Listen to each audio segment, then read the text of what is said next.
na-shock ako nung nakita ko nung Monday evening. So, yun na, so nag-post ako nung kagad na refuting the claim of ICC prosecution team na ganun nga yung nila sa video.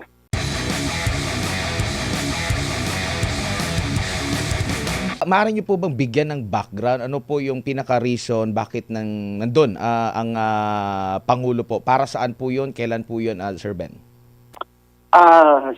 Nung lumabas yung video, the Monday, so kanina chinek yung mga video ko sa photos din sa Google Photos ko na account. So nakita ko na yung photo na yun. May photo ako nakita doon na similar doon sa December 19, 2013 ng 1:14 a.m. ko kinuha yun. Bar niya. Then, since bago pa lang yung Davao Central 9 noon, so he invited 3 of us, journalists, para pumunta doon, para matingnan. So, pumasok kami doon sa operation center niya. Doon namin nakita yung masyado malaking wall, tapos maraming monitors. So doon pinakita niya. Pinakita niya kung gaano ka-high-tech yung mga CCTV cameras, tapos yung mga recordings. Yun yung pinakita sa ICC. Opo. So ito'y panahon pa na mayor si former President Rodrigo Duterte at yung pinanood ninyo na video, recorded siya, parang ni-replay lang. Sino bang nag-request na mag-replay? Si FPRRD? Si Mayor Duterte ang nag-request nun. Sabi niya, pakita mo nga yung recording natin nung may binaril. Sabi niya. So yun, pinakita sa screen.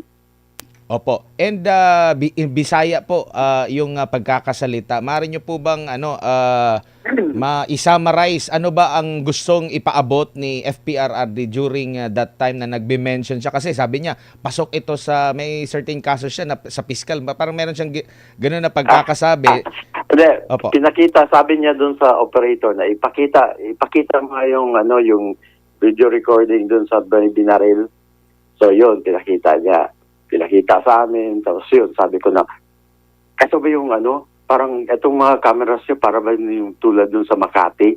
Kasi alam naman natin na Makati always high-tech na yung mga doon during that time. So yun, tapos sabi niya, sabi pa niya na, tingnan mo yung mga reaction ng mga tao.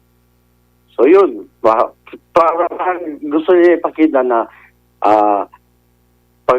dahil sa mga CCTV cameras na high-tech, lahat ng mga crimes na mangyayari sa Davao City, marirecord na may mga may mga recordings na, meron na mga witnesses. So yun yung gusto niya ipakita, yung gaano kahalaga yung CCTV cameras. Opo. So una, hindi ito live, pina-replay lang at hindi ibig sabihin taliwas doon sa sinabi po ng prosecutor ng ICC na tinotolerate niya yung insidente na yon. Yes. Tingnan mo naman yung video na yan. Umaga yan or hapon or daylight. Nung pumunta kami dyan, that time was 1:14 a.m. So madaling araw. So hindi yan live. Opo. Meron ka bang background during that time kung anong nangyari doon sa insidente na yon? Kung na-resolve ba yun? Anong nangyari doon sa Hindi ko na matandaan eh. Basta ang alam ko lang na yung insidente yun, hindi ko na matandaan yung anong kung na-resolve ba yung case na yun eh.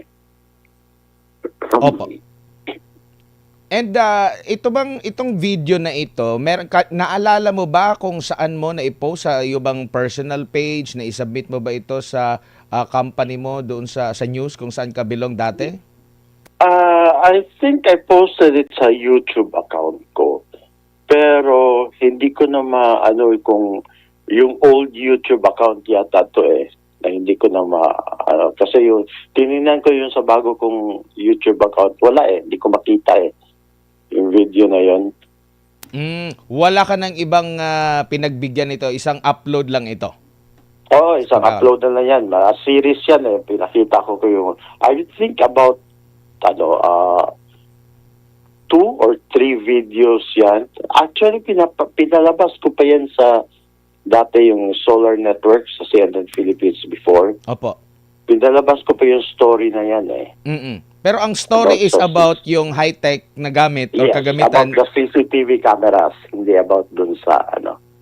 Opo, opo. Nakipag-ugnayan na ba sa'yo ang defense team or either yung ICC ba at kung sino man ang nakipag-ugnayan na sa'yo in relation Yes, dito? kanina tumawag na yung si Attorney Leo Delgra. So, may affidavit na kaming ginawa. Pipirmahan na nga din, ipapadala na nila sa ICC bukas. Opo. Bago lang ang kapartner ko rito, ano ang nakikita mong dahilan? Bakit tinwist? Tsaka hindi rin nabanggit doon sa ano ng ICC prosecutor kung saan nila kinuha yung video rin. Hindi kinuha kung ito ba ay na-authenticate nila na ito ba talaga yung istorya ng nasa likod nitong video na ito. Kaya na-shock ako nung nakita ko nung Monday evening. So, yun na, so nag-post ako nung kagad na refuting the claim of ICC prosecution team na ganun nga yung nila sa video. Yan, yun na. So, nag-post na ako nung kahapon. Sir, magandang gabi. Si Almar po ito.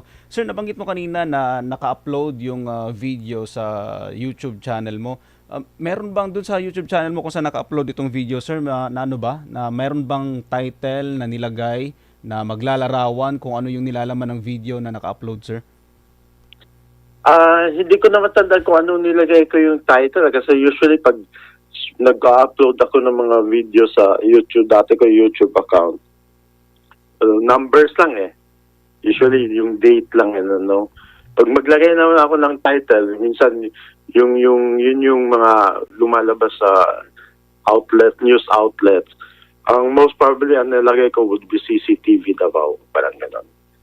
Nabanggit mo kanina din, nabanggit mo rin kanina, sir, na may mga ibang media entities din na inibitahan during the time na nire-review ng dating mayor ng Davao, si former President Rodrigo Duterte, yung mga CCTV.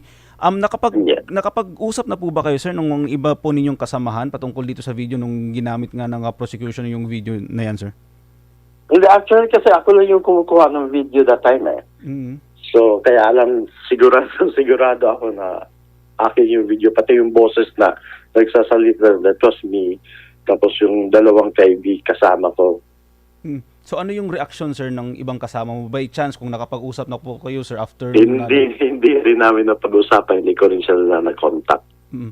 Merong interview yung aming isa sa mga reporters dyan sa Davao na ibalita na sinabi ng mga vendors dyan sa Agdao na yung video na yan ay parang sir, masasabi po ba ninyo, sir? I cannot say it. Kaya, masabi lang yan, yung crimes, pwede na.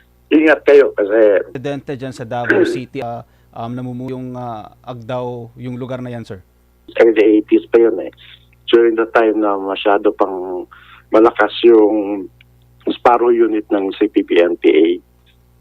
So, nung pumasok na si Mayor Duterte, 86 up to 90s, doon na medyo na-improve na yung peace and order situation sa Nicaragdao. So, nawala na yung tag na Nicaragdao, ngayon Agdao na lang. Wala nang masyado na peaceful Agdao ngayon eh. So, sir, isa na lang siguro, sir, bago ko ibalik kay Partner Admar, kumusta dyan sa Davao City yung peace and order po natin dyan, sir? As a citizen dito, no, wala masyado naman tahimik kasi ang Davao. Kaya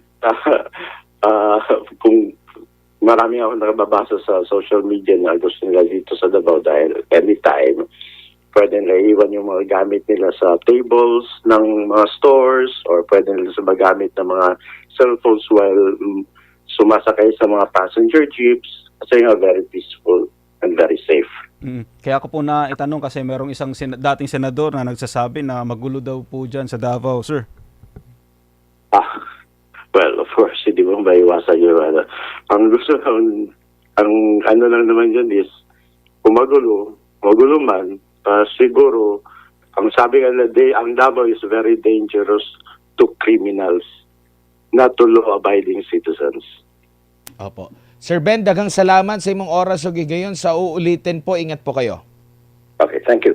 Si Ginong Ben Tishorna, dating journalist po dyan sa Davao mga kapartner, uukol nga po dito sa kanyang